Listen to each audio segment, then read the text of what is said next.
The smell hit her first, cedar and gunpowder wrapped in Tom Ford Noir, expensive enough to make her nose itch. Naomi's hand trembled as she gripped the coffee pot, the glass scorching her palm through the thin cotton of her work glove. The Twilight Cafe was her purgatory, not her graveyard. She'd come here to disappear, not to die. "Sir." Her voice came out steadier than she felt. "That booth is reserved." He looked up, and Naomi's stomach dropped 6 floors.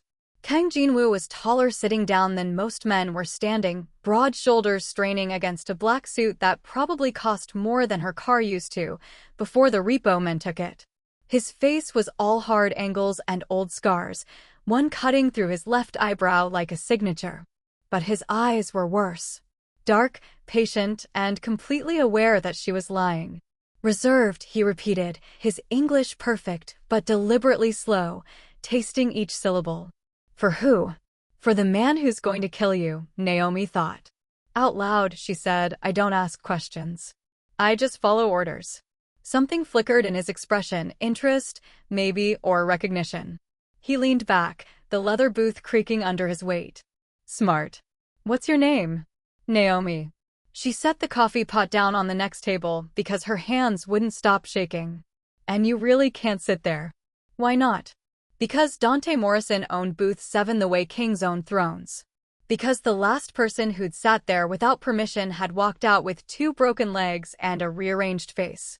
Because Naomi Chen, formerly of Chen and Associates Corporate Law, currently of Nowhere and Nothing, had exactly one rule left in her demolished life: stay invisible." "Health code violation," she said flatly. "Ripped upholstery. Sharp springs. Lawsuit waiting to happen." Jinwoo's mouth curved, not quite a smile, but close. "You're lying." "Yes." The honesty surprised him. His eyes narrowed, reassessing. "Then tell me the truth." "The truth is you're about to make my night very complicated, and I don't get paid enough for complicated." Naomi grabbed her order pad, pen poised like a weapon. "Coffee? Or are you one of those green tea purists?" "Macchiato. Double shot." He hadn't looked at the menu. "And I'm staying in this booth." "Your funeral," Naomi muttered. "What was that?" She met his gaze directly, something old and reckless stirring in her chest, the part of her that used to stand in boardrooms and dismantle corporate lies, before her ex-husband disassembled her entire existence. "I said, your funeral. That booth belongs to someone who doesn't share. So unless you want to leave here in pieces, I'd suggest." The door chimed. Dante Morrison entered the way hurricanes made landfall, sudden, violent, and impossible to ignore. 6'4" of South Chicago muscle poured into an Armani suit, gold rings on every finger catching the fluorescent lights. His crew flanked him, for men with dead eyes and hands that never strayed far from their waistbands. Naomi's pulse hammered against her ribs.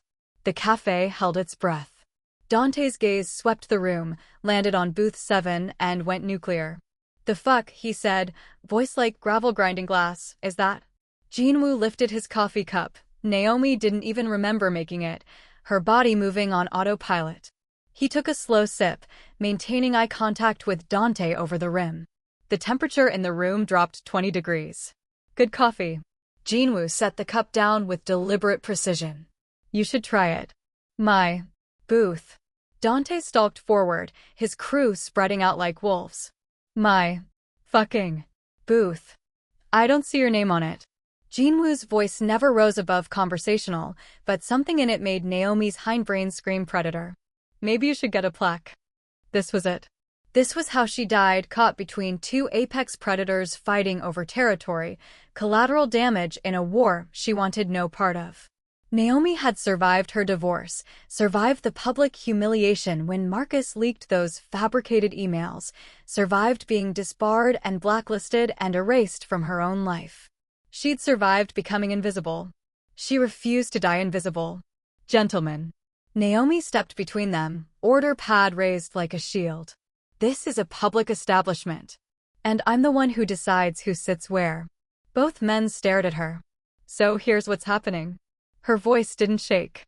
Years of depositions and hostile negotiations had trained that reflex out of her. Mr. Morrison, your usual booth is available. She gestured to booth 8, identical except for the small fact that it wasn't the one Dante needed to prove dominance, and you, sir, she looked at Jinwoo, are going to finish your overpriced coffee and leave. Everyone walks out intact. Everyone saves face. Deal? Dante's nostrils flared. Who the fuck do you think? Someone who's already lost everything. Naomi cut in and mend it. So your threats don't work on me, Mr. Morrison. But your money does. You tip well, I'm polite. That's the transaction. Nothing more. Silence stretched like razor wire. Then Jinwoo laughed, a short, sharp bark of genuine amusement. I like her. I don't give a shit what you like. Dante's hand twitched toward his jacket. That's my booth, gook. The slur hung in the air like gasoline fumes, waiting for a spark. Jinwoo stood. He unfolded from the booth with liquid grace, and suddenly Naomi realized exactly how big he was. Not gym massive, but break things for a living massive.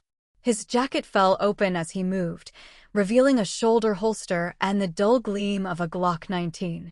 Interesting word choice, Jinwoo said softly. My father was called that before someone cut his throat in an alley in Koreatown. I was 7. Watched the whole thing. He smiled, and it was the most terrifying thing Naomi had ever seen.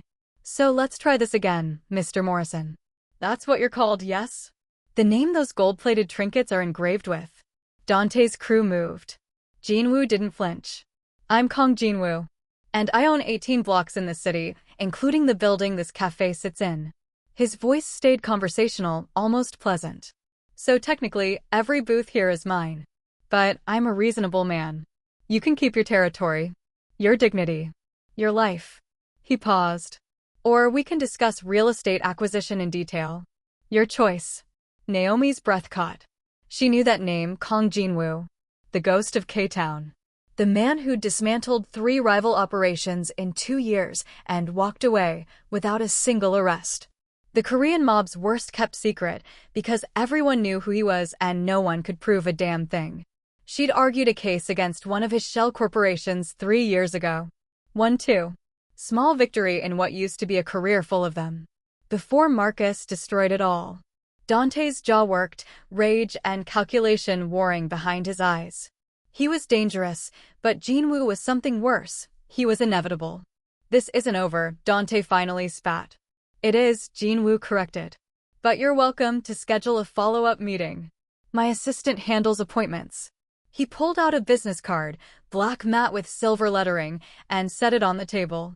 Now, I believe the lady asked you to sit in booth 8. For a moment, Naomi thought Dante would pull his gun. His hand hovered near his waistband, fingers twitching. The cafe might as well have been a tomb. Then Marcus Chen walked through the door. Naomi's world tilted sideways. Her ex-husband stood in the entrance, looking exactly like he had in divorce court, expensive haircut, Brooks Brothers suit, that practiced expression of mild concern that made juries trust him and wives believe his lies. But his eyes found Jinwoo first, and something passed between them. Understanding. Recognition. Conspiracy. Jean, Marcus said, like they were old friends. Glad you could make it. No. No. You know him? The words ripped out of Naomi before she could stop them. Marcus's gaze finally landed on her. She watched the sequence of emotions flicker across his face, surprise, calculation, and then something that made her skin crawl. Satisfaction. Naomi. He said her name like a diagnosis. You're working here now? God, I almost didn't recognize you without the power suits. He looked her up and down, taking in the stained apron, the bargain bin sneakers, the hair pulled back in a messy bun instead of her old sleek professional style. Rough year. Jinwoo's expression shifted. You know each other. Know her? Marcus laughed, the sound scraping against Naomi's ears like nails on glass. I was married to her. For 8 years. Until I found out she'd been embezzling from clients. He shook his head with performative sadness. The disbarment was ugly. But necessary. Lies. All lies. But Jinwoo was looking at her differently now, reassessing. The cafe's other patrons were pretending not to listen while hanging on every word. Even Dante had paused his territorial display to watch the drama unfold. Naomi's hands clenched into fists. That's not what? Not true. Marcus pulled out his phone, tapped the screen. I have the emails, Naomi. Your signature. Your accounts. Did you really think you could steal $200,000 and no one would notice? Fabricated evidence. Marcus had been the one embezzling, funneling money through her accounts, while she'd been too buried in case prep to check every transaction. By the time she'd realized, he'd already gone to the partners, to the bar association, to the press. He'd erased her so thoroughly that even her own mother had stopped returning calls. You framed me. Her voice came out flat. Dead. Because what did it matter anymore? No one had believed her in court. Why would a cafe full of criminals care? I protected the firm, Marcus corrected. And myself.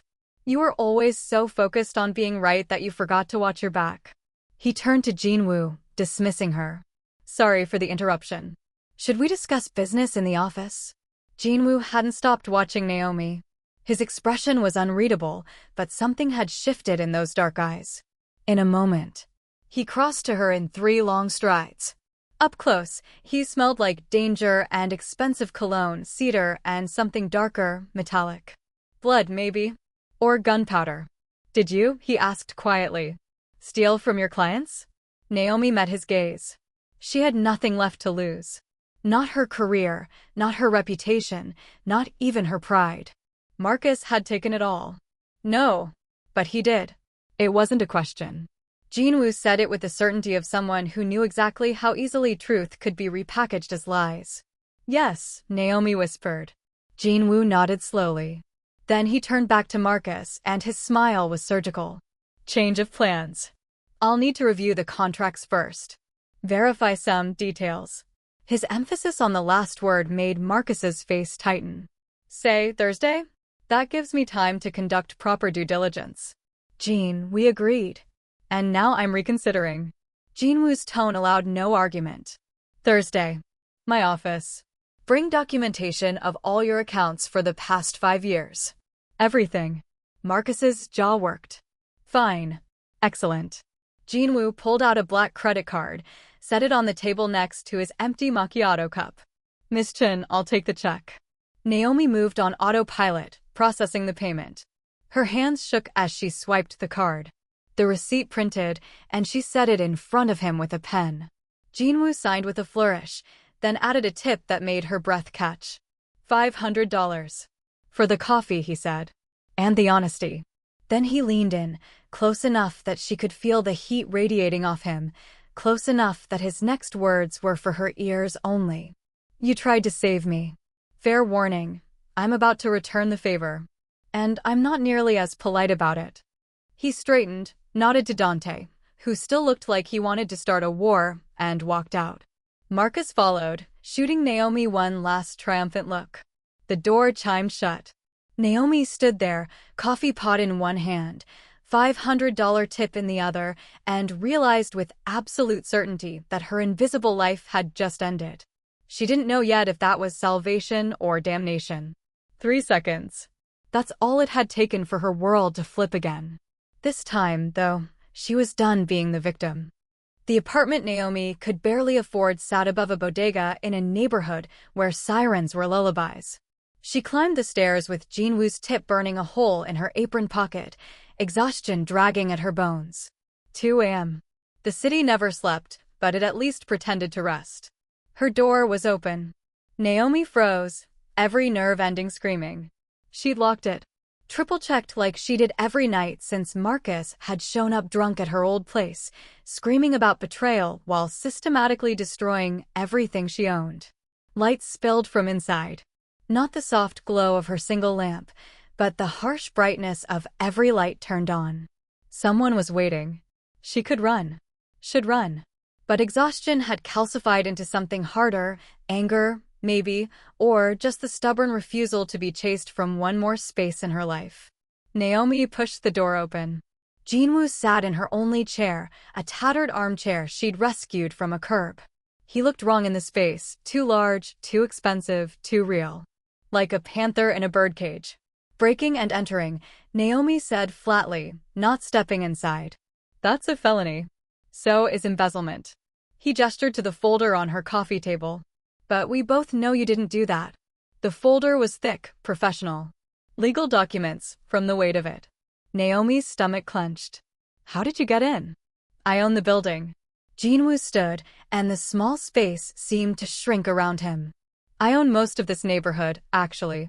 Bought it 3 years ago when the city was calling it urban renewal and pricing out the families who'd lived here for generations. His expression went dark.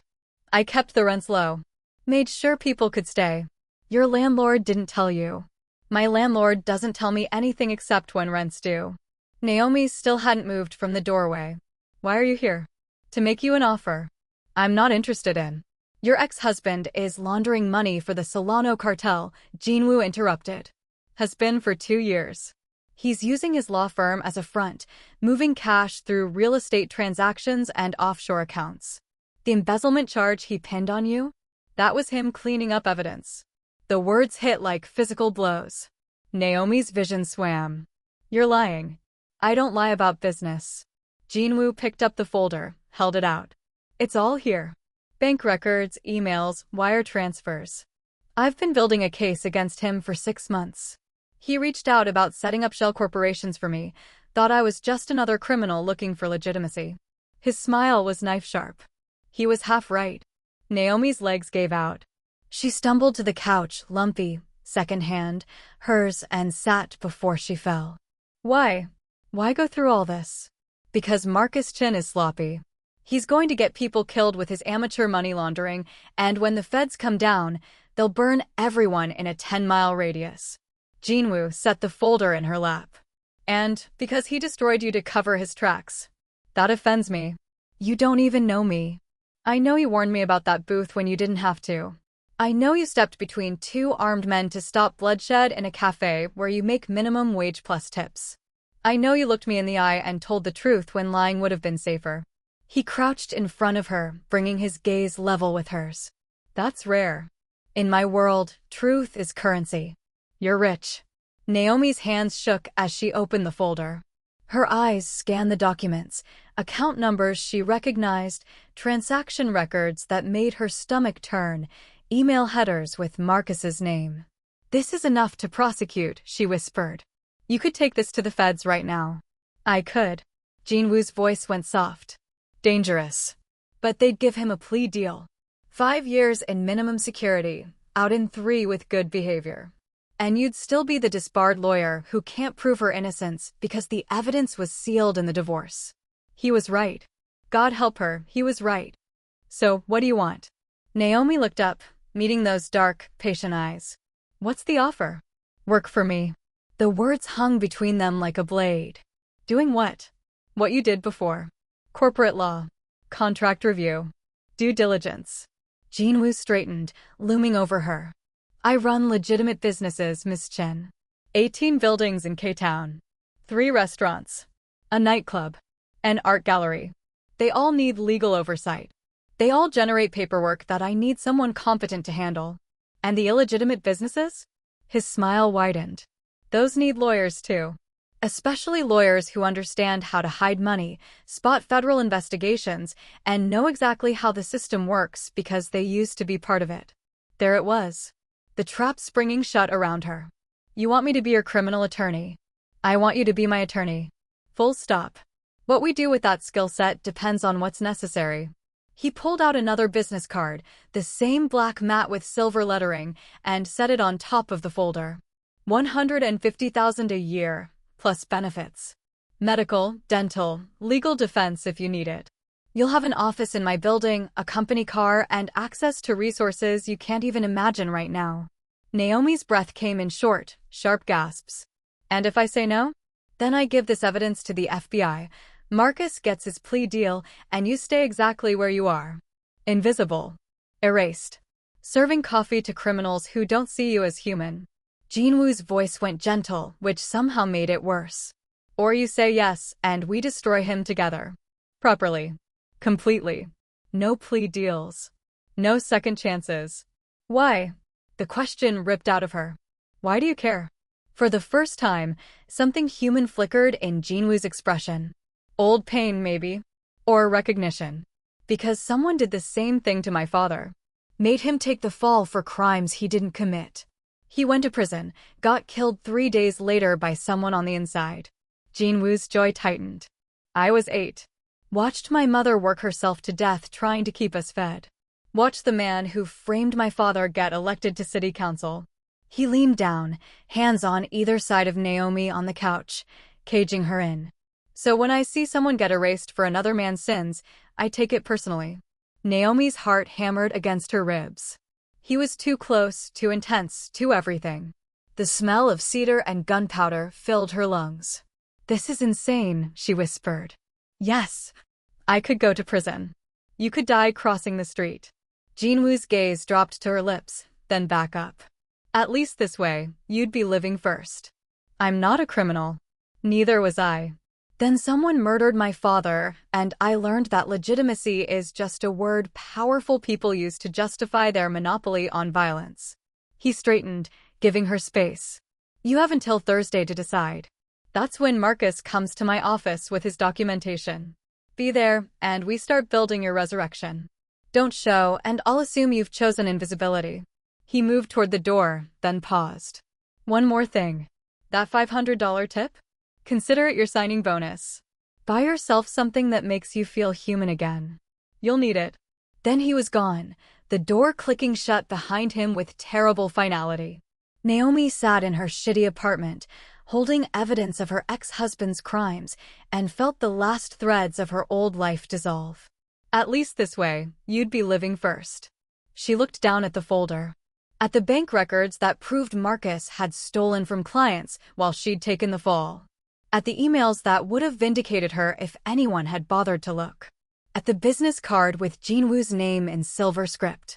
Naomi Chen had been a lot of things: corporate lawyer, dutiful wife, cautious professional. Then she'd been a cautionary tale. A warning. A woman erased. Maybe it was time to be something else. She picked up her phone and dialed the number on the card. Jinwoo answered on the first ring. That was fast. I have conditions, Naomi said, her voice steady. Name them. I won't kill anyone.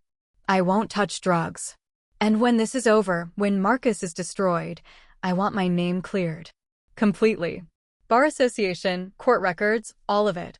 Silence stretched. Then, done. Anything else? Yeah.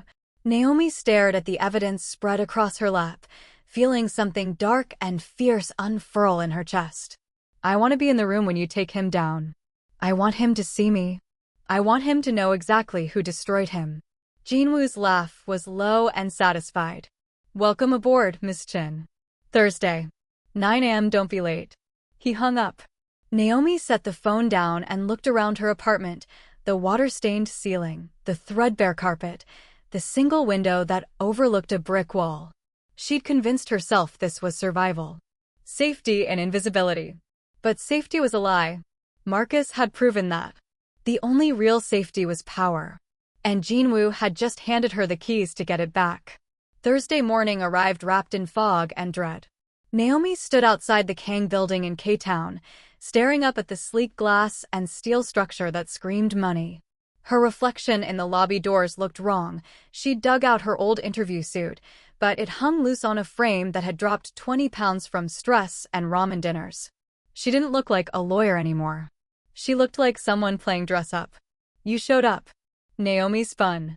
Jinwoo materialized from a town car, dressed in a charcoal suit that probably cost more than her rent. His driver, a man with prison tattoos and the cold eyes of someone who'd seen too much, nodded to him and pulled away from the curb. I said I would, Naomi replied. People say a lot of things. Jinwoo gestured to the entrance. This way. The lobby was all marble and recessed lighting, the kind of calculated elegance that whispered expensive without shouting. A receptionist with perfect hair and a practiced smile nodded to Jinwoo as they passed. The elevator was glass-walled, offering a dizzying view of the city as they rose. 20th floor, Jinwoo said. That's where we keep the legitimate operations. My office. Legal. Accounting. The elevator climbed higher. 21st floor is restricted. That's where we discuss things that don't make it into official records. Which floor are we going to? 21st. The elevator dinged. Always be honest about what you are, Miss Chen. Pretending is exhausting. The doors opened onto a hallway that looked more like a luxury hotel than an office, dark wood paneling, art that was probably original, carpet so thick it swallowed sound. Jinwoo led her to a conference room with floor-to-ceiling windows overlooking K-Town. He'll be here in 10 minutes, Jinwoo said. Coffee? Or something stronger? Water. Naomi's mouth was desert dry. Jinwoo pressed a button on the wall. A woman appeared moments later, Korean, early 30s, carrying herself like she knew where bodies were buried. Literally. Naomi Chen, meet Park Ji-won. My operations manager. Jinwoo accepted a bottle of water, handed it to Naomi. Ji-won handles the details I don't want to think about. Miss Chen. Ji-won's handshake was firm. I've heard interesting things. All terrible, I'm sure. Actually, Jean said you tried to warn him away from a dangerous situation despite having no stake in his survival. That kind of stupid bravery is rare. Ji-won smiled. It didn't reach her eyes. We'll get along fine. The intercom crackled. Mr. Kong? Mr. Chen is here. Jinwoo's expression went blank. No, not blank. Controlled. Like a door slamming shut on something violent. Send him up. Naomi's pulse spiked. She set the water down before her shaking hands dropped it. Breathe, Jinwoo said quietly. And remember, you're not the woman he destroyed. You're the one who's about to return the favor. The conference room door opened. Marcus walked in with the confidence of someone who'd never faced real consequences, flanked by two associates carrying bankers' boxes of documents. He saw Jinwoo first, plastering on that practiced smile. Then his gaze landed on Naomi. All the color drained from his face. What is she doing here? Miss Chen is my new corporate counsel, Jinwoo said smoothly, gesturing to the chair beside him. She'll be reviewing all documents before I sign anything. Surely you don't object to proper legal oversight? Marcus's jaw worked. She's disbarred. For crimes she didn't commit. But she's still legally trained, which makes her more than qualified to advise on contracts. Jinwoo pulled out a chair for Naomi. Shall we begin? Naomi forced herself to move. To sit. To pretend her heart wasn't trying to break through her ribcage. Up close, she could smell Marcus's cologne, the same one he'd worn during their marriage, sandalwood and lies. This is bullshit, Marcus hissed. Jean, we had a deal. And now I'm exercising due diligence. Jinwoo settled into his chair with lethal calm. You said yourself that Ms. Chen is a cautionary tale about legal misconduct. So, let's make sure your documents are beyond reproach. Unless there's something you'd rather not have examined. The threat hung in the air like a noose. Marcus set his briefcase down with deliberate force. Fine. Let's get this over with. For the next hour, Naomi did what she'd been trained to do, dissect contracts with surgical precision. Marcus had brought incorporation documents for 3 shell corporations, each nested inside holding companies like Russian dolls. On the surface, they looked legitimate. Dig deeper and the stink of money laundering rose like swamp gas. This provision here. Naomi tapped a clause buried in the 3rd addendum. It allows for cash transfers without transactional reporting. That's a CTR violation waiting to happen. Jinwoo leaned in, his arm brushing hers. Meaning the federal government requires reporting on any cash transaction over $10,000. This clause attempts to bypass that by restructuring transfers as consulting fees. She looked up at Marcus. Sloppy. If FinCEN audits you, they'll see right through it. Marcus's face had gone red. That's standard corporate structure. It's money laundering, Naomi cut in. Badly disguised money laundering. I've seen better work from first-year associates. Jinwoo sat back, satisfaction radiating off him. Miss Chen, what would you recommend? This was it. The moment where she either stayed invisible or became something else. Naomi met Marcus's eyes and let him see everything she'd hidden for the past year, the rage, the hurt, the hate. I'd recommend Mr. Chen find new clients. These documents are DOA from a legal standpoint. She closed the folder with a snap. Any prosecutor with half a brain would use this as a roadmap to RICO charges. You vindictive bitch, Marcus lunged across the table. He didn't make it 2 feet. Ji-won moved like liquid violence, slamming Marcus face first onto the mahogany surface. His associates jumped up, hands going to waistbands, but two men materialized from the corners of the room, Jinwoo's security, massive and armed. Everyone froze. "Gentlemen," Jinwoo said pleasantly, "this is a professional meeting. Let's keep it that way." Ji-won released Marcus. He pushed himself upright, nose bleeding, eyes wild with fury. "You set me up," he spat at Jinwoo. "This whole thing was exactly what I said it was. Due diligence." Jinwoo stood, buttoning his jacket. "And your work failed to meet standards. Meeting adjourned." "You can't just." "I can. And I am." Jinwoo nodded to his security. "Escort Mr. Chen and his associates out. Make sure they find the exit safely." Marcus's gaze swung to Naomi. "This isn't over. You think you've won? You're still a disbarred lawyer playing pretend with a gangster." "Better an honest gangster than a legitimate criminal," Naomi said quietly. "At least Jean doesn't pretend to be something he's not." The words hit Marcus like a slap. For just a moment, she saw past his practiced facade to the man underneath, petty, vindictive, and scared. "Good." Security ushered them out. The door clicked shut, leaving Naomi alone with Jinwoo and Ji-won in the suddenly silent conference room. Naomi's hands started shaking. All the adrenaline that had held her upright drained away, leaving her hollow. "That was well done," Ji-won said approvingly. "That was terrifying," Naomi corrected. "Same thing in our world." Jinwoo pulled out his phone, typed something. "Marcus will retaliate. Men like him always do when their control is challenged. Ji-won, I want surveillance on his office and home. If he so much as looks at Ms. Chen wrong, I want to know." "Already on it." Ji-won gathered the contracts. "I'll have forensic accounting tear these apart. If there's anything usable, we'll find it." She left, closing the door behind her. Naomi and Jinwoo were alone. "You okay?" His voice had lost its edge, gone almost gentle. "No." Naomi's laugh came out broken. "I just torpedoed my ex-husband's deal with a mob boss while having no legal standing to practice law. Nothing about this is okay. But you did it anyway." "Yeah." She looked up at him, this dangerous man who'd offered her a devil's bargain. "I did." Jinwoo moved around the table, crouched in front of her chair. Up close, she could see the scar through his eyebrow was old, faded. The one on his jaw was newer, still pink. His eyes were dark and unreadable. "There's no going back now," he said. "You understand that? Marcus will come for you. And when he does, you'll have two choices, hide behind me or stand beside me." "I'm not hiding anymore." The words came out fierce. "Final. I'm done being invisible." Something flickered in Jinwoo's expression, respect, maybe, or desire. Possibly both. "Good." He stood, offering his hand. "Then let's make you dangerous." Naomi took his hand and let him pull her up. His grip was warm, calloused, and strong enough to make her feel small. But not weak. Never weak. Not anymore.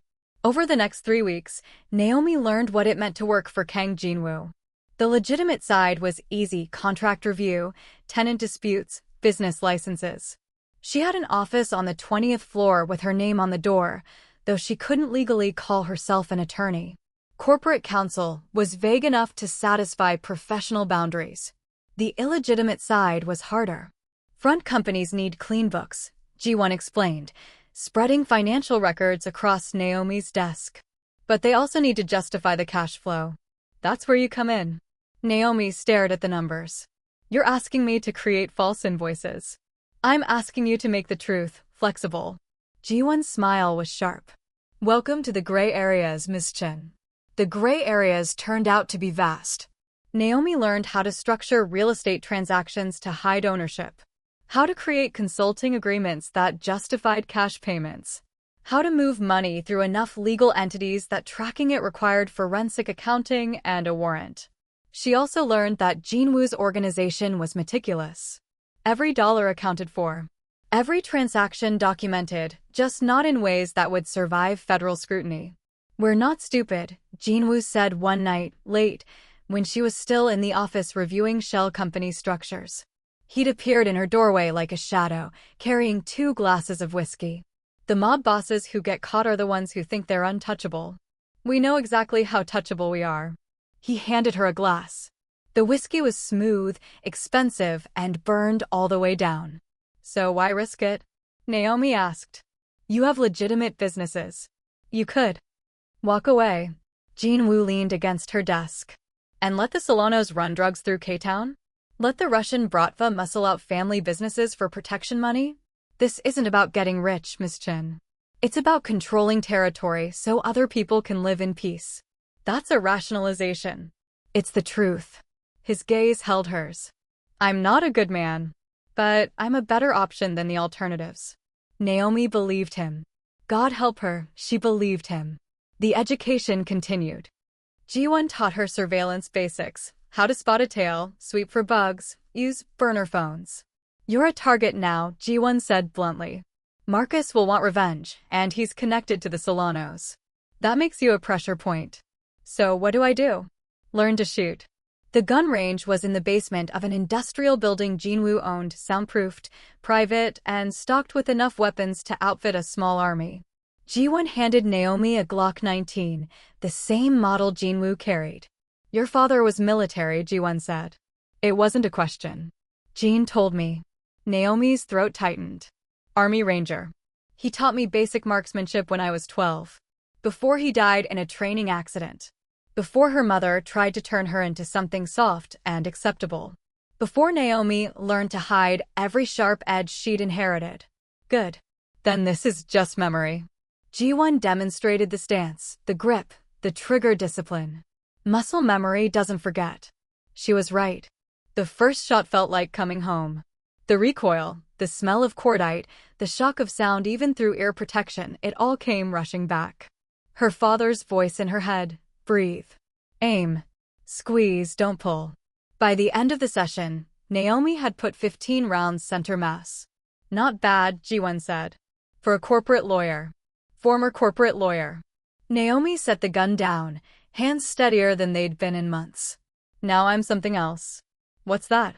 Naomi looked at the target, at the tight grouping of holes where a person's chest would be, and felt something dark settle in her bones. Someone who doesn't miss. The text came at 2 a.m. on a Friday, jolting Naomi awake. Unknown number. Remember Sarah Kim? She says you need to talk. Desperately. J. Sarah Kim.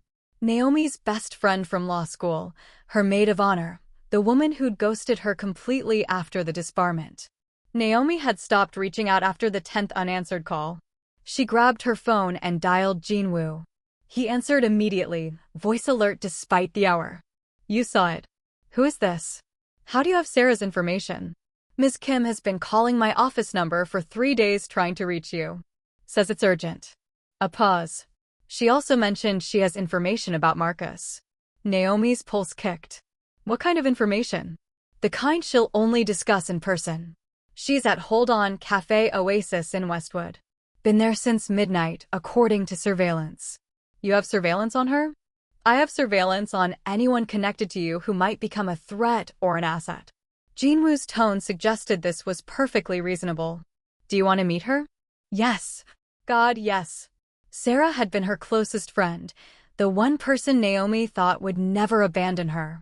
If she had information about Marcus, it could be a trap, Jinwoo continued. Marcus knows you were close. He could be using her. Or she could actually need help. Naomi was already out of bed, pulling on jeans. I'm going. Silence. Then, give me 20 minutes. I'll meet you there. Jean. This is what partnership means, Miss Chen. You don't walk into potential danger alone. He hung up. Naomi stared at her phone, something warm and unfamiliar uncurling in her chest. Trust, maybe? Or the beginning of it. She dressed quickly, grabbed the Glock G1 had insisted she carry, and headed out. Café Oasis was one of those 24-hour diners that catered to insomniacs and third-shift workers, bright fluorescent lights, cracked vinyl booths, coffee that tasted like battery acid. Sarah sat in the back corner, nursing a cup and looking like she hadn't slept in days. Naomi's heart clenched. Sarah had lost weight, her designer clothes hanging loose. Dark circles shadowed her eyes. Naomi. Sarah stood as she approached, tears already streaming. God, I'm so sorry. I'm so sorry. What happened? Naomi caught her friend's hands. They were shaking. I fucked up. I fucked up so bad. Sarah collapsed back into the booth. I need help. I didn't know where else to go. Naomi slid into the seat across from her. Start from the beginning. Sarah's story tumbled out in fractured pieces, gambling debts, a loan from the wrong people, escalating threats. They said they'd kill my parents. My parents, Naomi. So she broke off, sobbing. You what? Marcus came to me after your divorce. Said he needed someone to testify about your erratic behavior. Said it would help prove the embezzlement claims. Sarah's face crumpled. I didn't think it mattered. You were already disbarred. The case was closed. He said it was just for insurance, to make sure you couldn't countersue. The words hit like bullets. You testified against me? In a sealed deposition. For his civil case against the firm. Sarah reached across the table, desperate. But I didn't know, God, Naomi, I swear I didn't know he was lying about the embezzlement. I thought. You thought I was actually guilty. Naomi's voice came out flat. Dead. No. Maybe? I didn't know. Sarah's tears came harder. And Marcus paid off my debt. All of it. $60,000 just gone. He said it was a consulting fee, but I knew it was payment for testifying. Naomi sat back, the world tilting sideways. Her best friend, her sister, for all practical purposes, had sold her out for $60,000 and a lie. Why tell me now? Naomi asked. Sarah pulled out her phone with shaking hands, opened her messages, and slid it across the table. The texts were from Marcus. Marcus Chen, time for another favor. Marcus Chen, your friend is working for Kang Jinwoo now. I need to know everything she's doing. Marcus Chen, don't make me remind you what happens when you refuse me. The last message was an image Sarah's parents photographed through their living room window. Naomi's hands clenched into fists. He wants me to spy on you, Sarah whispered. But I can't, I won't, Naomi, I already destroyed you once. I can't. You destroyed yourself. Naomi looked up, and something in her expression made Sarah flinch. You made a choice. And now you're living with it. Please. Sarah's voice broke. I know I don't deserve forgiveness. But I came to warn you. Marcus is planning something. He mentioned the Solanos, said they have a shipment coming through K-Town next week and Jinwoo's territory is in the way. The cafe door opened. Jinwoo entered with G1 and 2 security personnel, scanning the room with practiced efficiency. His gaze found Naomi, cataloged her expression, and went cold. He crossed to their booth in 4 long strides. Ms. Kim. His voice was polite. Lethal. I'm Kang Jinwoo. You've been trying to reach me. Sarah paled. Yes. I have information. About Marcus Chen's connection to the Solano cartel. Yes. I heard. Jinwoo slid into the booth next to Naomi, close enough that their thighs pressed together. A statement of ownership and protection. What else? Sarah glanced at Naomi, then back to Jinwoo. There's a shipment coming through K-Town. Fentanyl, I think. Marcus is handling the financial logistics, shell companies to hide the payment trail. But he said K-Town is locked down by you, so they need to either buy you out or remove you. Remove me. Jinwoo's smile was surgical. Interesting euphemism. He's working with Dante Morrison too. Sarah's words came faster now, desperate. Morrison wants your territory.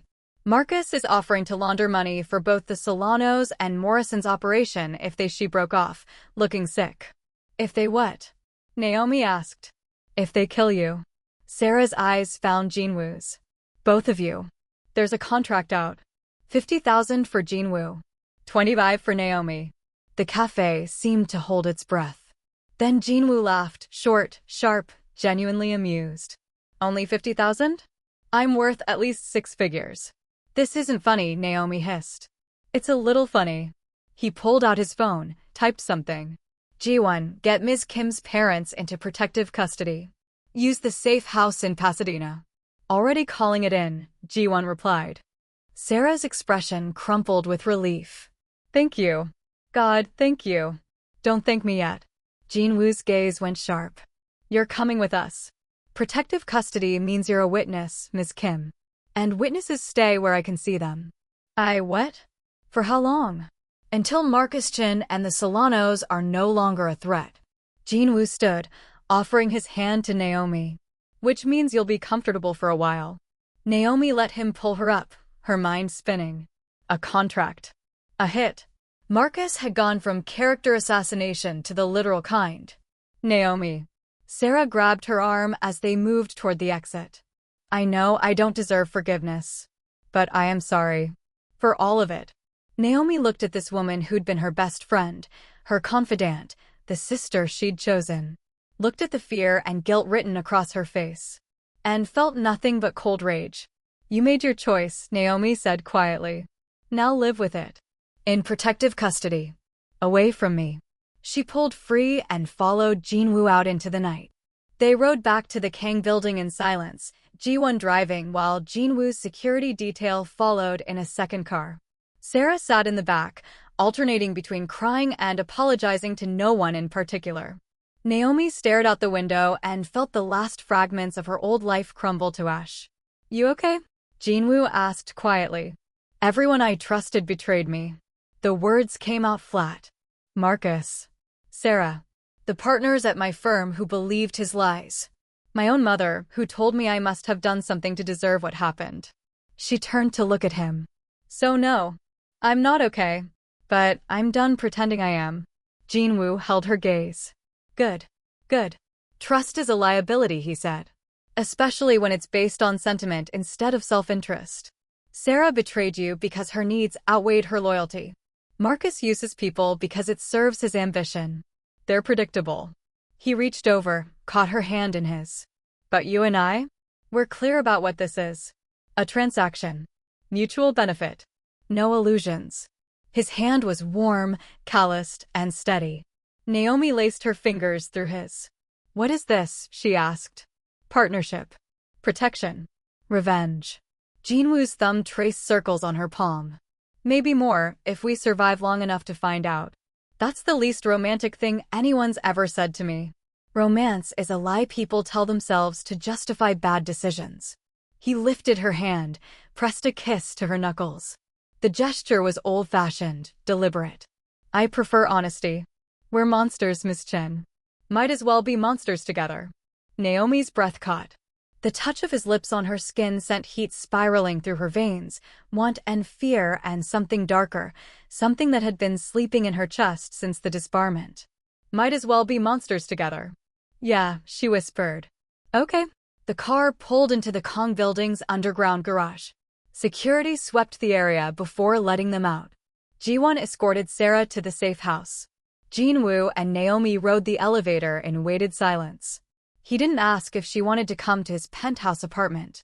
She didn't ask why she was following him. They both already knew. Jinwoo's apartment occupied the entire top floor, floor-to-ceiling windows overlooking K-Town, minimalist furniture that screamed expensive, and the kind of silence that money bought. No street noise. No neighbors. Just controlled space and the scent of cedar. Naomi stood in the middle of his living room and felt like an intruder in a museum. Drink. Jinwoo shrugged out of his jacket, revealing the shoulder holster and gun. Whiskey. He poured 2 glasses, handed her one. The crystal was heavy, etched with Korean characters she couldn't read. The whiskey was smooth and burned just right. What do the characters mean? Naomi asked, nodding to the glass. Honest monster. Jinwoo's smile was wry. A gift from my mother before she died. She said I was going to become something terrible, but at least I'd never pretend otherwise. She sounds like she knew you well. She made me. He drained his glass, set it down. After my father was murdered, she worked 3 jobs to keep us housed. Cleaned offices, waited tables, did alterations for a tailor in K-Town. I watched her disappear piece by piece until there was nothing left but exhaustion. His jaw tightened. She died when I was 17. Heart attack at 42. The system killed her as surely as if they'd pulled a trigger. Naomi set her glass down, crossed to him. Up close, she could see the pain etched in the corners of his eyes, old, familiar, lived in. My father died when I was 13, she said quietly. Training accident, they called it. But I've seen the reports. Equipment failure that should have been caught in inspection. Someone cut corners, and he paid for it. She met Jinwoo's gaze. My mother remarried within a year. Spent the rest of my childhood trying to make me acceptable. Feminine. Soft. Everything my father raised me not to be. And you learn to hide. I learned to survive. Naomi's hands clenched. Until Marcus. Until I forgot that survival sometimes requires claws. Jinwoo reached out, cupped her face in one large hand. His palm was warm, calloused, and gentle in a way that made her chest ache. You don't have to hide anymore, he said. Not here. Not with me. I don't know who I am without the hiding. Then let's find out. He kissed her. It wasn't gentle. Jinwoo kissed like he did everything else, with absolute control and devastating focus. His mouth was hot and demanding, tasting of whiskey and dark promises. Naomi gasped against his lips, and he swallowed the sound, one hand sliding into her hair while the other splayed across her lower back, pulling her flush against him. She could feel the gun holster between them. The threat of violence embedded in intimacy. It should have scared her. Instead, she kissed him back harder. They stumbled toward his bedroom, shedding clothes like armor. Naomi's shirt. Jinwoo's holster, set carefully on the nightstand, weapon within reach even now. Her bra. His belt. Each piece of clothing fell away until there was nothing left but skin and scars and the truth of what they were. Jinwoo's body was a roadmap of violence, scars from knives and bullets, tattoos that covered his left shoulder and arm in traditional Korean designs. A dragon, a tiger, characters she couldn't read but understood meant something about honor and vengeance. Naomi traced the scar on his ribs, recent, puckered, pink. What happened? Dante Morrison's crew. 3 months ago. Disagreement over territory. Jinwoo caught her hand, pressed it flat over the scar. I killed 2 of them. Morrison took it personally. And you're still here. I'm harder to kill than I look. He pushed her back onto the bed, following her down. You should know that. In case you're planning my murder. Naomi laughed, breathless. If I wanted you dead, you'd already be gone. Prove it. So she did. They came together with hunger and fury, all teeth and nails and gasped demands. Jinwoo handled her like she was dangerous, because she was, or could be, or wanted to be. He didn't treat her like something fragile. He treated her like an equal threat. And Naomi had never wanted anyone more in her life. After, they lay tangled in sheets that cost more than her monthly rent used to, breathing hard, sweat cooling on heated skin. The city sprawled beneath the windows, lights and movement, and a million lives oblivious to the war being waged in the shadows. That was. Naomi started. Overdue, Jinwoo finished. He propped himself on one elbow, looking down at her with an expression she couldn't quite read. We're in this now. You understand that? Once you're mine, I don't share. I don't compromise. And I definitely don't let go. I'm not yours. Naomi pushed herself upright, meeting his gaze. I'm my own.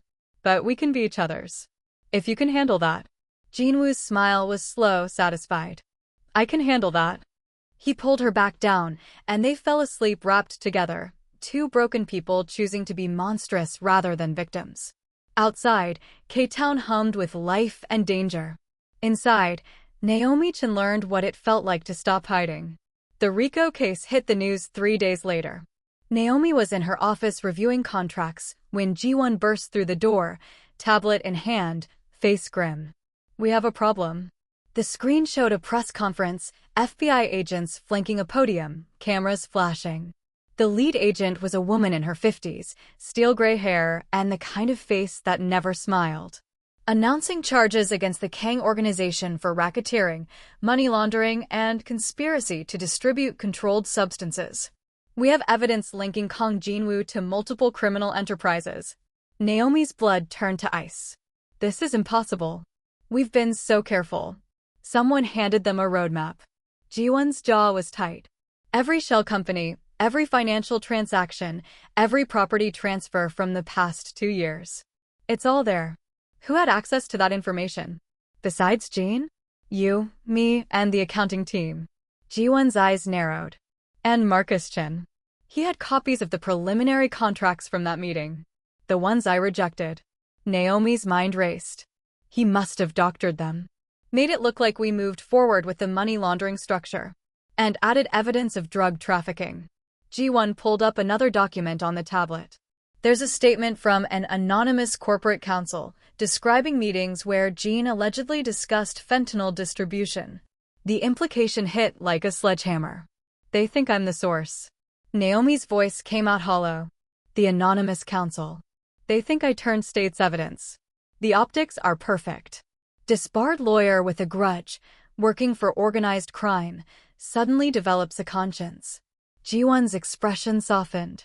Naomi, the FBI is going to come for you. When they do. Where's Jean? In lockdown at a secondary location. He wants you there too. No. Naomi stood, already moving. If I run, it confirms I'm guilty. And it makes Jean look weak, like he can't protect his people. Naomi, I need to make a statement. Public. Denying any cooperation with federal investigators. Her mind clicked through the strategy like she was back in court. And we need documentation proving I had no access to the information in the FBI's report. That's not how this works. Ji-won blocked the door. In our world, you don't talk to feds. Ever. Even to deny things. Then change how it works. Naomi met her gaze.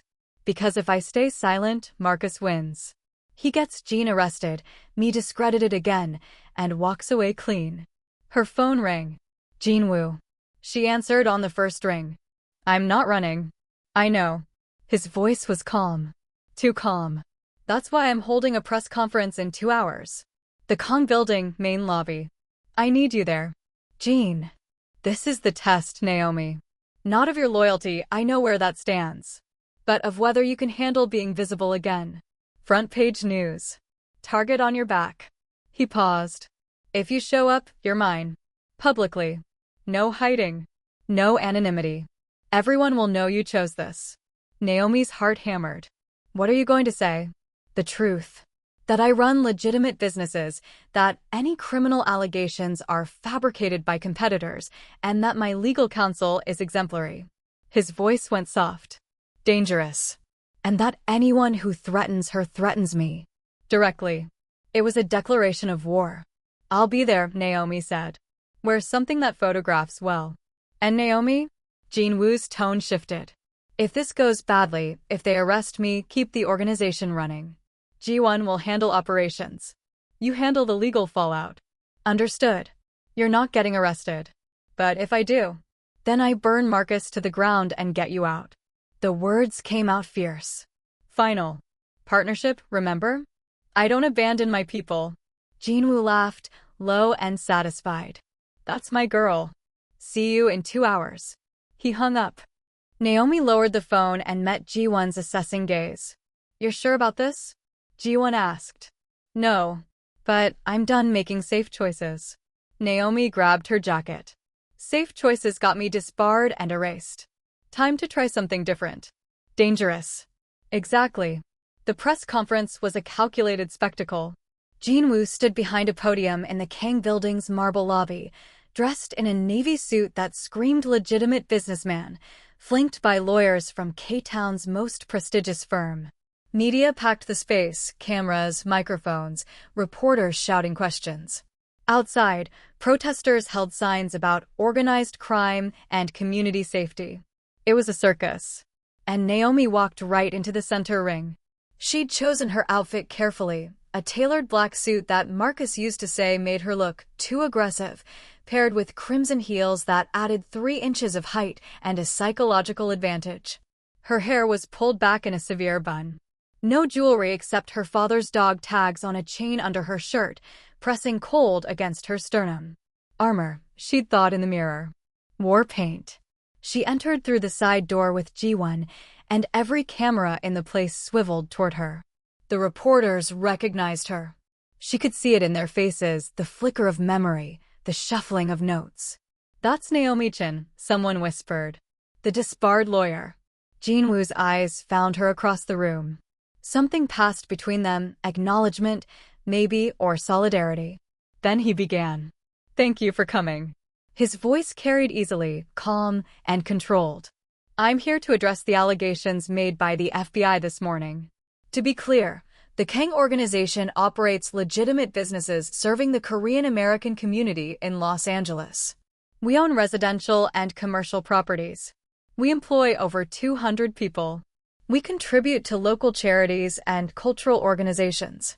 A reporter shouted, "What about the RICO charges?" Fabricated. The evidence cited by federal prosecutors was doctored by a rival organization seeking to eliminate competition. Jin-woo's gaze hardened. And I intend to prove it in court. Mr. Kong. Another reporter. Is it true your legal counsel is a disbarred attorney with a criminal record? Naomi's stomach dropped. Jin-woo's expression went ice cold. Ms. Naomi Chen is my corporate counsel. She was disbarred following false allegations of embezzlement, allegations that are currently under review. Her legal expertise is exemplary, and any suggestion otherwise is slander. But Ms. Chen has no criminal record, Jin-woo cut in, his voice sharp enough to draw blood. She was accused, by her ex-husband, of financial crimes he himself committed. The documentation proving her innocence is currently in the hands of federal investigators, which is why I'm confident these RICO charges will be dismissed. The room erupted. Questions flew like bullets. Cameras flashed. Naomi stood frozen as Jin-woo systematically dismantled the FBI's case in public, pointing out procedural irregularities, questioning the chain of evidence, naming Marcus Chen as a conspirator. In fact, Jin-woo continued, voice cutting through the chaos, I have reason to believe Mr. Chen, who approached my organization about providing legal services related to shell corporations, has been working with the Solano cartel to frame me. I've provided evidence of this to both the FBI and the Los Angeles District Attorney. A reporter near Naomi turned. Ms. Chen, do you have any comment? Every eye in the room focused on her. This was it. The moment where she either stayed invisible or stepped into the light. Naomi moved forward, climbing the steps to the podium. Jin-woo stepped aside, giving her space, but not leaving. A united front. My name is Naomi Chen, she said, her voice steady. And yes, I was disbarred. My ex-husband, Marcus Chen, fabricated evidence of embezzlement and used his position at our shared law firm to destroy my career. She paused, letting the words sink in. He did this because I discovered he was laundering money for criminal organizations, including the Solano cartel. Gasps. Frantic scribbling. Cameras going wild. I have spent the past year in hiding because I believed the system failed me. That there was no justice for someone already convicted in the court of public opinion. Naomi's hands gripped the podium. But I was wrong. Justice doesn't fail. People do. And I'm done letting my ex-husband's lies define my life. Are you saying Kong Jin-woo is innocent? A reporter demanded. Naomi looked at Jin-woo, this dangerous man who'd offered her revenge and partnership and a second chance at existence. I'm saying the evidence against him was manufactured by the same man who destroyed my career. And I'm going to prove it in court. She turned back to the cameras. Marcus Chen is a criminal. And he's been hiding behind legitimacy for too long. The room exploded. Security had to escort them out through a back corridor as reporters mobbed the lobby. Naomi's pulse hammered in her ears, adrenaline making her hands shake. That was either genius or suicide, Ji-won muttered. Both, Jin-woo said. He caught Naomi's elbow, steered her into a private elevator. The doors closed, muting the chaos. You okay? No. Naomi's laugh came out shaky. I just committed career suicide on national television. Again. Or you just declared war. Jin-woo turned to face her fully. That took courage. That took stupidity. He kissed her. Hard. Claiming. When he pulled back, Naomi's brain had short-circuited. You're magnificent when you're dangerous, Jin-woo said quietly. Now let's finish this. The elevator reached the 21st floor. The doors opened to organized chaos, Ji-won's team coordinating legal responses, accountants pulling records, security preparing for potential FBI raids. And standing in the middle of it all, looking shell-shocked and furious, was Marcus Chen, flanked by 2 federal agents. That's her, Marcus said, pointing at Naomi. That's my ex-wife. She's been working with Kang for months, helping him launder money. Mr. Chen, one of the agents cut in. We're not here to arrest Miss Chen. We're here to arrest you. The words hung in the air like a grenade. Marcus's face went white. What? Marcus Chen, you're under arrest for conspiracy to commit money laundering, obstruction of justice, and providing false statements to federal investigators. The agent moved forward with handcuffs. You have the right to remain silent. This is bullshit. Marcus's voice cracked. She's the criminal. She's working for a gangster. Mr. Chen, the second agent said, almost gently, we've reviewed the evidence Mr. Kong provided, including the original emails you sent to Ms. Chen's accounts from your personal computer, with forensic timestamps. He pulled out a document. You framed your ex-wife. And then you tried to frame Mr. Kong using the same playbook. That was not smart. Jinwoo stepped forward, hands in his pockets, expression pleasant. I have excellent forensic accountants, Mr. Chen, and lawyers who specialize in federal investigations. Did you really think I'd enter a business relationship without verifying my partner's legitimacy? Marcus lunged at him. The agents caught him, slamming him against the wall. Handcuffs clicked shut. You're going to pay for this, Marcus spat at Naomi. Both of you, you're going to fucking pay. Already did, Naomi said quietly. I paid with my career, my reputation, and a year of my life. Your turn. The agents hauled Marcus toward the elevator. As he passed Naomi, he leaned in, voice low and venomous. You think you've won? The Solanos won't let this stand. You're dead. Both of you. Then he was gone, the elevator doors closing on his rage. Silence settled over the office. Naomi's knees gave out. She caught herself on the nearest desk, breathing hard. Is it over? She whispered. Jinwoo was beside her in an instant, steadying her. The FBI investigation? Yes. Marcus? Yes. His expression went dark. The Solanos? Not even close. Fantastic. Naomi's laugh was slightly hysterical. So we traded one enemy for a drug cartel. Actually, we traded one enemy for two, G1 corrected. Morrison's not going to forget that press conference. You basically painted a target on both your backs. Good, Naomi heard herself say. I'm tired of being prey. Jinwoo's smile was sharp and satisfied. Then let's be predators. The attack came exactly 1 week later. Naomi was leaving the Kang building after a 14-hour day of depositions and legal strategizing when the black SUV jumped the curb. No warning. Just the scream of tires and the sickening crunch of metal on concrete. She dove behind a parked car as bullets shattered glass. Screams erupted. People scattered. The world slowed to crystalline clarity. The smell of gunpowder, the taste of concrete dust, the hot sting of asphalt against her palms. Move. Her father's voice in her head. Don't freeze. Move. Naomi rolled, came up with the Glock G1 had made her carry. 2 shooters in the SUV, automatic weapons, shooting wild. Amateur hour. She aimed. Breathed. Squeezed. The driver's window exploded. The SUV swerved. Then Jinwoo was there, materializing from the building's entrance with his own weapon drawn. His shots were precise, controlled to center mass on the passenger shooter. The man dropped. The SUV gunned its engine, trying to flee. Security poured out of the building, G1's team, armed and coordinated. They boxed the vehicle in, weapons trained. The driver threw up his hands in surrender. Naomi stayed crouched behind the car, pulse hammering, hands shaking with adrenaline. She'd just shot at someone. In public.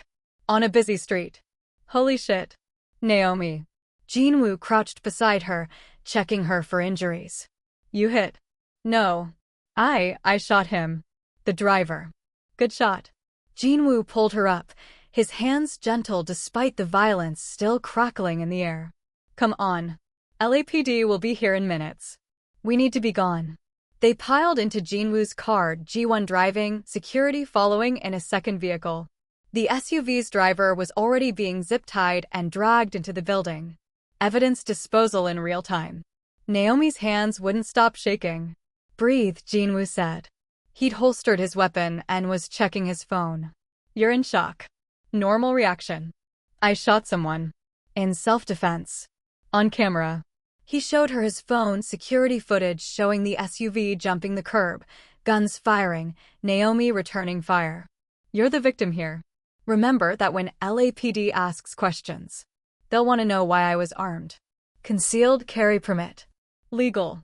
Jinwoo's smile was grim. I made sure of it. 2 months ago. Because he'd known this was coming. He'd prepared her. Who are they? Naomi asked. Morrison's crew, if I had to guess. Solano's would have been more professional. Jinwoo's jaw tightened. Ji-won, take us to the safe house in Brentwood. And someone tell me we got that driver alive. Alive, Ji-won confirmed. Unconscious, but breathing. Good. I want to have a conversation with him. The way he said conversation made Naomi's skin crawl.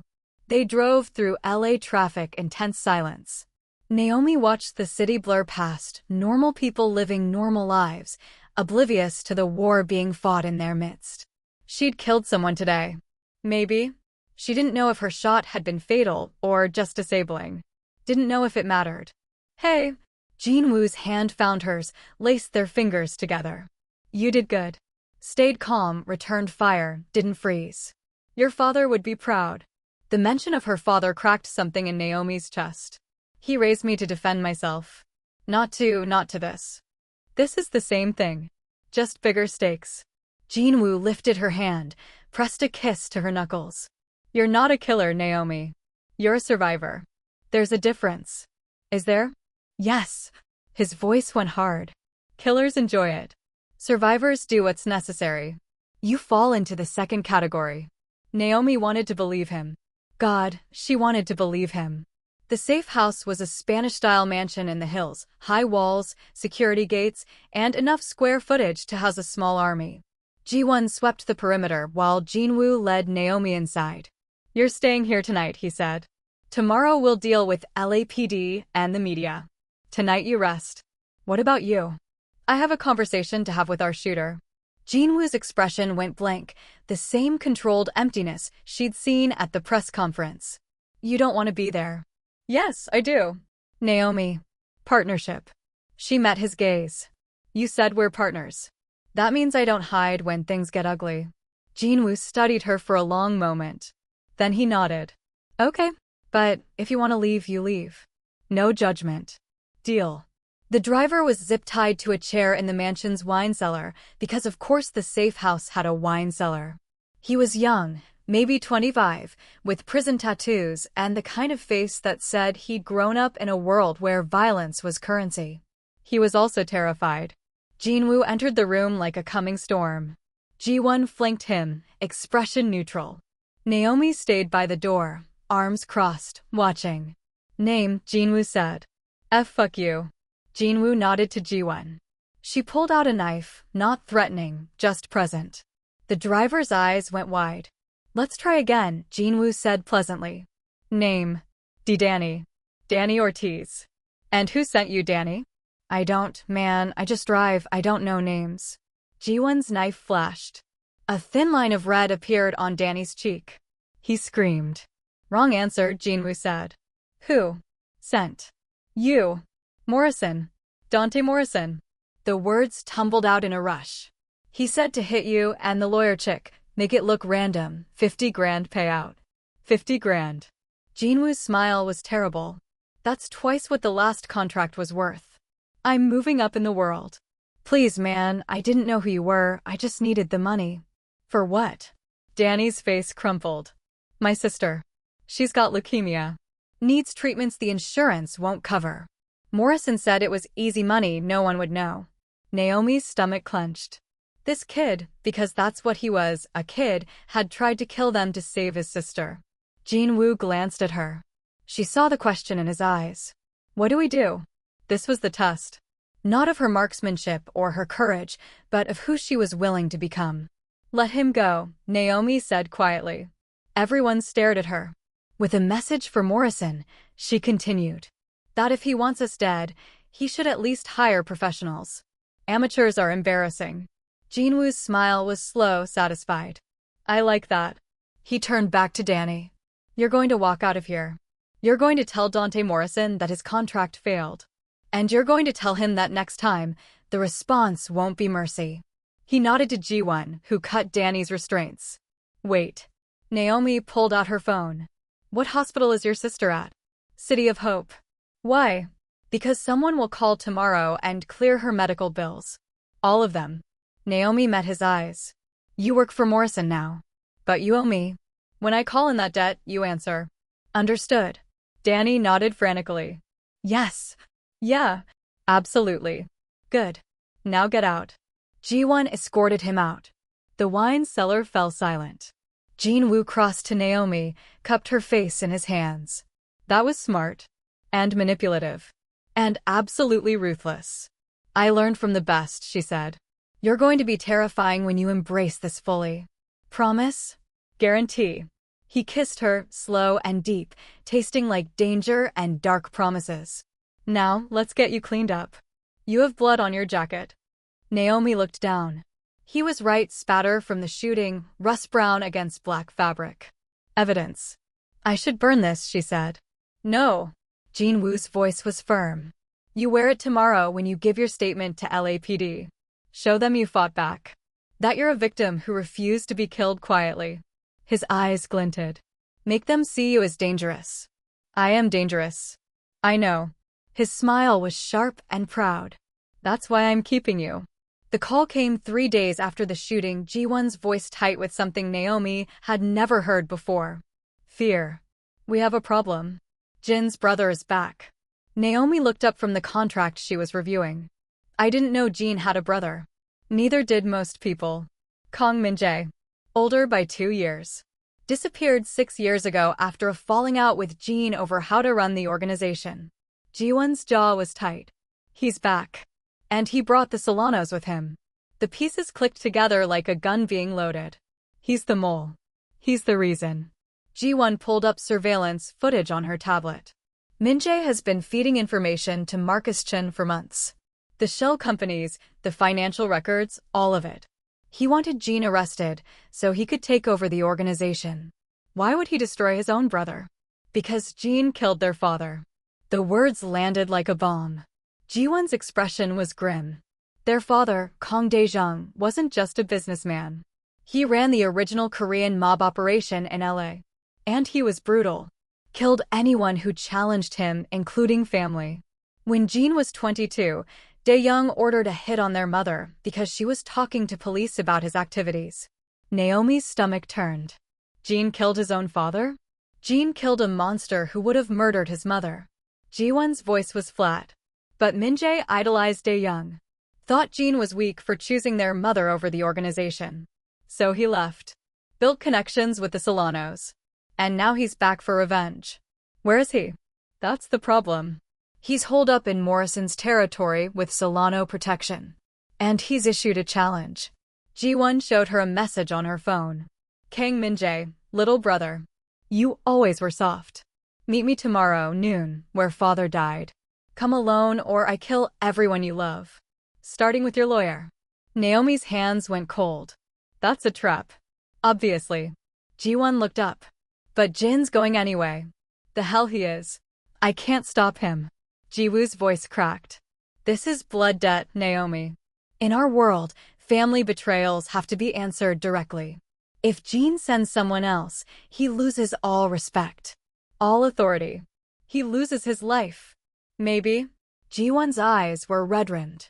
Or he kills his brother and lives with that for the rest of his existence. I don't know which is worse. Naomi stood, already moving. Where's Jin now? His office. Preparing. She found him standing at the floor-to-ceiling windows, staring out at K-Town like he was trying to memorize it. He'd changed into tactical gear, black fatigues, Kevlar vest, weapons harness. The man who'd kissed her gently 3 nights ago had transformed into something built for war. Don't, he said without turning.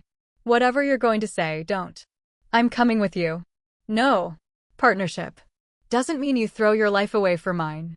Jin-woo turned, and Naomi's breath caught at the devastation in his eyes. Min-jae is right. I am soft. I chose my mother over the organization. I built something different here. Businesses that serve the community, protection that doesn't require blood tributes. And my brother hates me for it. So let him hate you. Don't give him the satisfaction of killing you. I'm not giving him anything. Jin-woo crossed to her, cupped her face in his hands. I'm ending this. One way or another. Let me help. You can't. His voice went gentle. This is mine to finish. But Naomi, if I don't come back. Don't. She grabbed his wrists, held on tight. Don't you dare say goodbye to me. Listen. His forehead pressed against hers. If I don't come back, Ji-won will take over operations. But you're free. The FBI cleared you. Marcus is facing federal charges. You can rebuild your career, get your bar license back, live the life you're supposed to have. I don't want that life. You should. I want this life. The words ripped out of her. I want late nights reviewing contracts that hide criminal proceeds. I want teaching criminals how to stay out of prison. I want you stubborn asshole, and your stupid honorable code that's going to get you killed. He kissed her. Desperate. Final. If you want this life, he murmured against her lips, then promise me something. Anything. Survive. No matter what. Promise me you'll survive. Naomi's throat closed. Only if you promise the same thing. Jin-woo pulled back, his smile sad. Deal. Then he was gone, footsteps echoing down the hall toward whatever waited for him. Naomi stood alone in his office, hands shaking, and made a decision. She pulled out her phone and called Ji-won. Tell me you have a plan. Several. None of them good. Pick the least terrible and send me the details. Because I'm not letting him die for some archaic blood debt bullshit. Ji-won laughed, sharp and slightly hysterical. You know he's going to be furious. He can be furious and alive. That's the deal. Naomi grabbed her jacket. Send me the location. And Ji-won? Make sure your best shooters are ready. Already done. Welcome to the dark side, counselor. I've been here for months. I'm just tired of pretending I'm not. The location was an abandoned warehouse in Industrial District, the same place, Ji-won explained, where Jin's father had been murdered 20 years ago by a rival gang. The symbolism was deliberate. Min-jae wanted Jin to die where their father had. Poetic and psychotic in equal measure. Naomi arrived with Ji-won's tactical team, 6 shooters with military training and 0 patience for family drama. They positioned themselves in the catwalks above the warehouse floor, sniper rifles trained on the center space. Where Jin stood alone, facing his brother. Min-jae looked like a twisted mirror image, same height, same build, but where Jin's face held controlled intensity, Min-jae's held madness. His eyes were wild, his smile manic. Little brother, Min-jae called out, his voice echoing. You actually came. You threatened Naomi. Jin's voice was flat. That was your first mistake.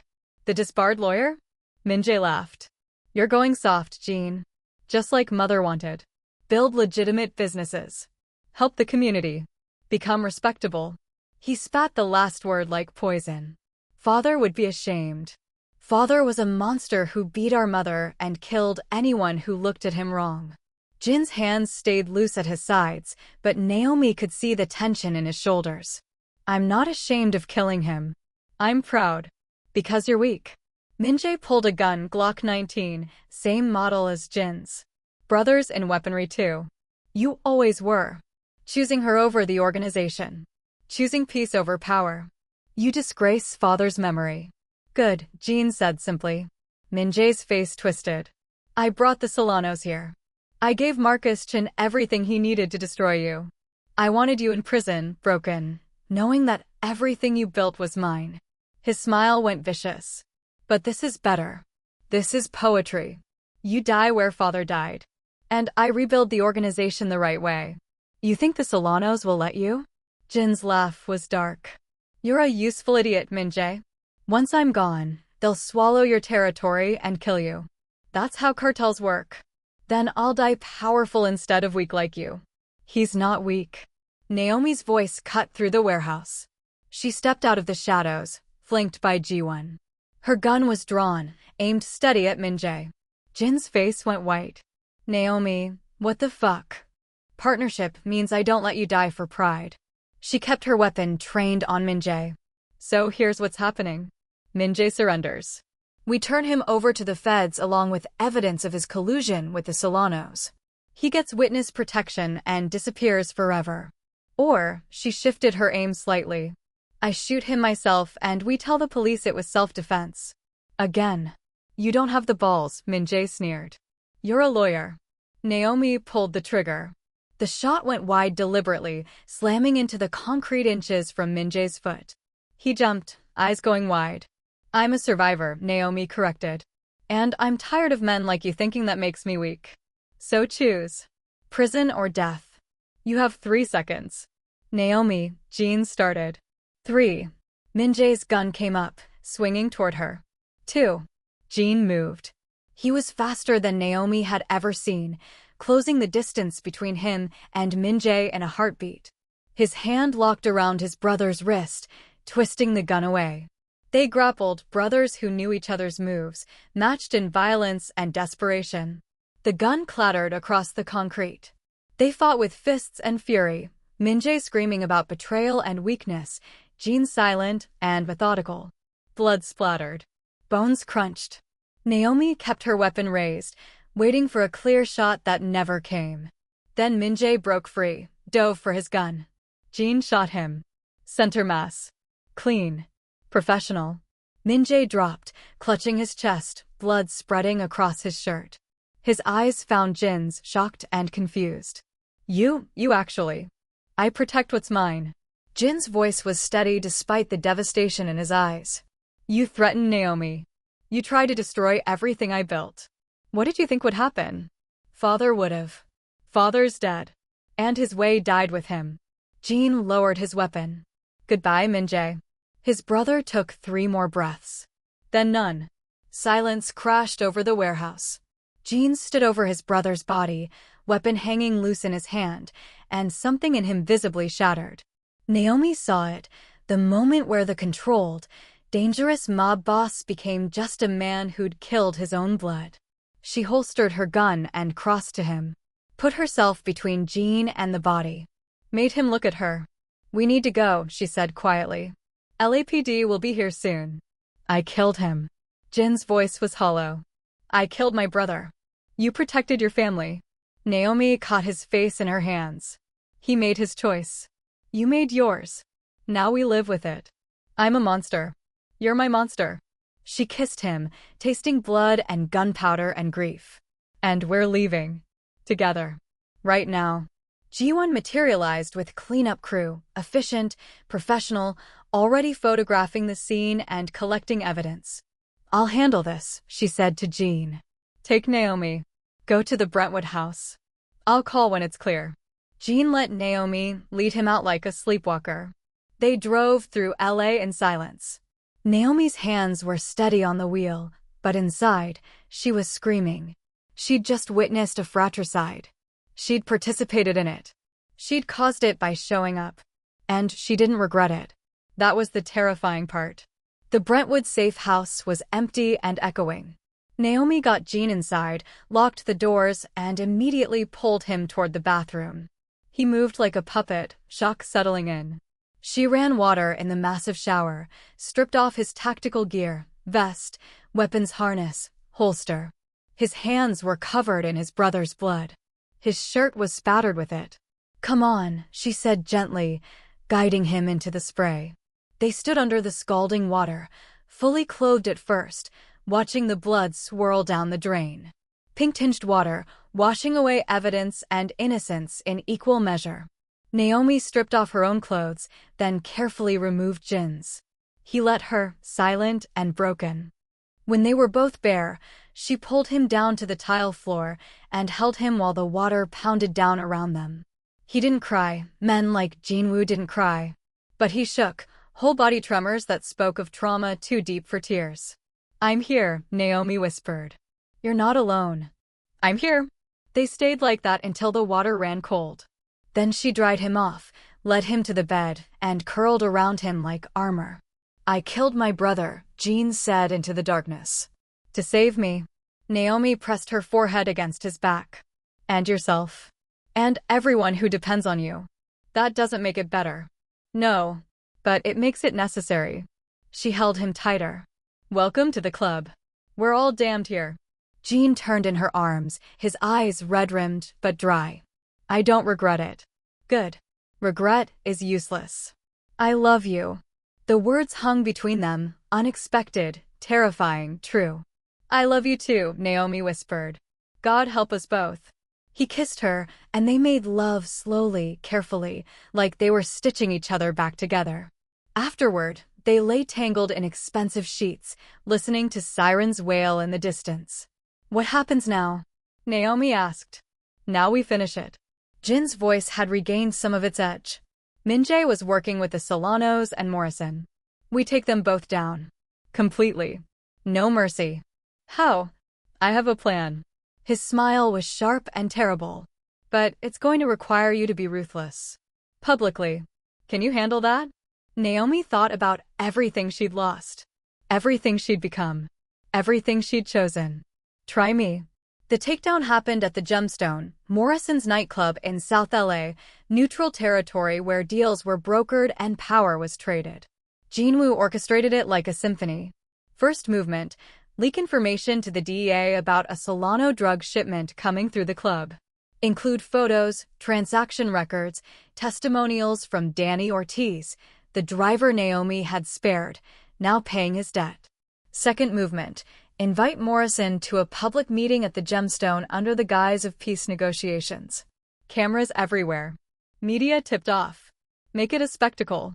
Third movement, have Naomi present evidence of Marcus Chen's connection to both Morrison and the Solanos, documentation showing he'd been laundering money for both organizations simultaneously, skimming off the top and framing Jean for it.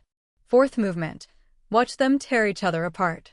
Naomi arrived at the Gemstone dressed for war, tailored black suit, crimson heels, hair pulled back severe and sharp. She carried a briefcase full of documentation that would bury everyone in the room. Jinwoo met her at the entrance, dressed in a Tom Ford suit that cost more than a car. His security detail flanked them, 8 men with cold eyes and concealed weapons. Ready? He asked. To destroy my ex-husband and 2 criminal organizations in one night? Naomi's smile was sharp. I've been ready for months. The VIP room was packed. Morrison and his crew, Solano representatives in expensive suits and dead eyes, Marcus Chen looking increasingly nervous, and a phalanx of lawyers trying to project control. Jinwoo and Naomi entered last. Gentlemen, Jinwoo said pleasantly. Thank you for coming. Morrison leaned back in his chair, gold rings flashing. You said you wanted to negotiate territory. So negotiate. Actually, I wanted you all in one place. Jinwoo nodded to Naomi. Miss Chen has some information to share. Naomi set her briefcase on the table and opened it with deliberate precision. Marcus Chen has been stealing from all of you. The room went silent. She pulled out documents, spreading them across the table like tarot cards. For the past 18 months, Mr. Chen has been laundering money for both the Morrison organization and the Solano cartel. But instead of simply moving money, he's been skimming 3% off every transaction. Roughly $2 million total. Morrison's eyes went predatory. The fuck? He's also been providing evidence of your operations to the FBI. Naomi pulled out more documents, while framing Kang Jinwoo for your crimes. The RICO case against Jean? Built entirely on fabricated evidence that Mr. Chen provided. Evidence that actually documents Morrison and Solano operations. The Solano rep, a man named Alvarez with prison tattoos and executive presence, stood slowly. You're saying he set us up? I'm saying he's been playing all sides while stealing from everyone. Naomi turned to Marcus, who had gone sheet white. And now the FBI has it all. Every transaction, every shell company, every wire transfer. They're coming. Tonight. As if on cue, sirens wailed in the distance. Morrison lunged across the table at Marcus. You piece of shit. Security exploded into motion. Morrison's crew pulled weapons. Solano's team pulled weapons. Jinwoo's security pulled weapons. The room became a powder keg with too many matches. Everyone stop.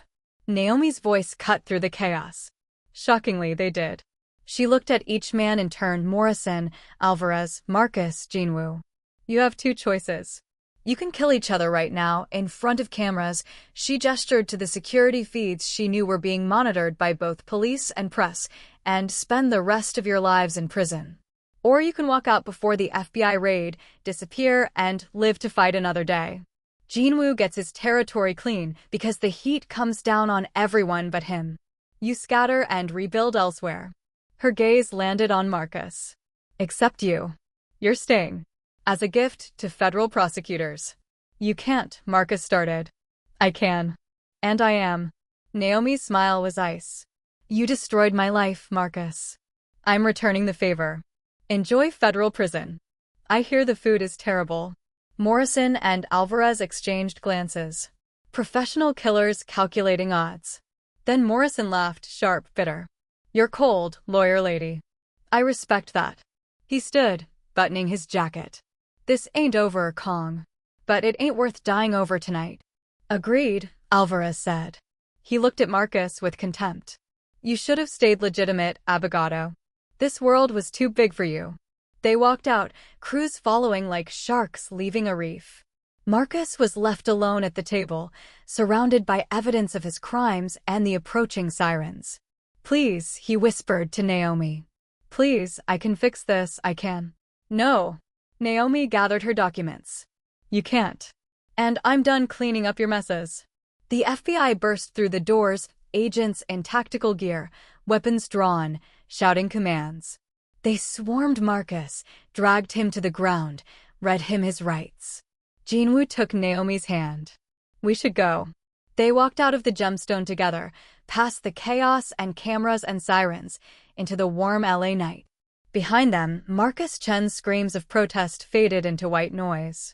Naomi didn't look back. The Twilight Cafe looked different in daylight. Naomi stood outside the entrance, dressed in a charcoal suit that actually fit, Italian heels that cost more than she used to make in a month, and a confidence that came from being truly, completely dangerous. You sure about this? Jinwoo asked beside her. He wore a navy suit and dark sunglasses, looking every inch the legitimate businessman he pretended to be. Positive. Naomi pushed open the door. The cafe was exactly as she remembered, cheap booths, cracked vinyl, coffee that tasted like battery acid. But booth 7 was empty. Dante Morrison had fled to Miami after the FBI raid. His territory had collapsed. Jinwoo's territory now. The waitress who'd trained Naomi, a tired woman named Rosa, looked up from behind the counter. Recognition flickered, then shock. Naomi? Is that you? Hi, Rosa. Naomi crossed to the counter, very aware of the differences. The expensive clothes. The manicure. The man who followed her like a shadow. I wanted to come back. Say thank you for giving me a job when I needed one. I heard about everything. Rosa's eyes flicked to Jinwoo. You're working for him now? With him, Naomi corrected. There's a difference. Rosa studied her, then smiled, small, knowing. Good for you.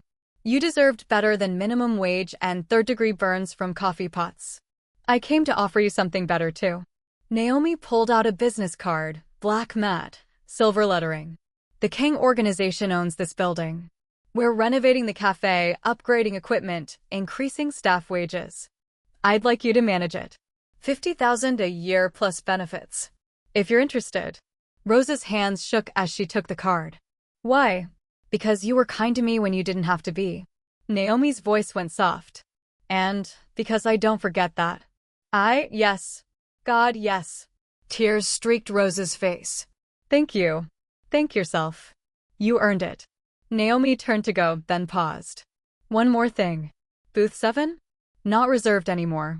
Anyone can sit there. She walked out with Jinwoo, back into the sunlight and expensive cars and dangerous life she'd chosen. That was kind, Jinwoo observed. Kindness is a luxury I can finally afford. Naomi slid into the passenger seat of his Mercedes. Where to? The courthouse. Jinwoo's smile was satisfied. Your bar association hearing. They're reinstating your license.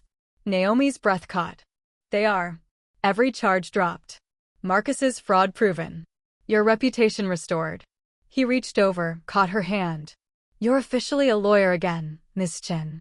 Dr. Chen, technically. I finished my JSD last month. Naomi stared at their joined hands, his scarred and calloused, hers soft but steady. What do I even do with that? I can't exactly put mob lawyer on my resume. You keep doing what you're doing. Helping people navigate the gray areas. Keeping criminals out of prison. Making sure the system doesn't eat them alive. Jinwoo pulled into traffic. You're good at it. And you chose it freely. That matters. He was right. She had chosen this. Freely. Without illusions. The courthouse was marble and justice and lies wrapped in legitimacy. Naomi walked up the steps in her expensive suit and reclaimed her name from the rubble. Naomi Chen. Doctor of Juridical Science. Attorney at law. She didn't feel like the woman who'd served coffee in a run-down café 6 months ago. She didn't feel like the woman who'd been erased and humiliated and destroyed. She felt powerful. Where to now? Jinwoo asked after the ceremony, after the photographs and handshakes and promises that she'd use her restored license ethically. Lies, of course. But pretty ones. Home, Naomi said. Our home. I think we earned a night off. They drove back to the penthouse, the one she'd moved into 3 months ago, the one with floor-to-ceiling windows overlooking K-Town and enough space to pretend they weren't building an empire on bodies and blood money. That night, they made dinner together, something domestic and normal. They drank wine that cost more than her old rent. They made love slow and thorough, relearning each other's scars. And afterward, lying tangled in silk sheets, Jinwoo said, "Any regrets?" Naomi thought about the woman she used to be. The woman who'd followed rules and believed in justice and thought legitimacy meant safety. She thought about who she'd become. What she'd done. Who she'd killed. Not one, she said. And meant it.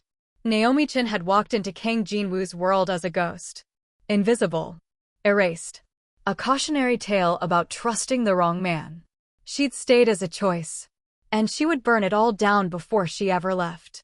I don't serve coffee anymore, she told the mirror one morning, adjusting the Cartier watch Jinwoo had given her. I give orders. The reflection that stared back was sharp, dangerous, unapologetic. Perfect.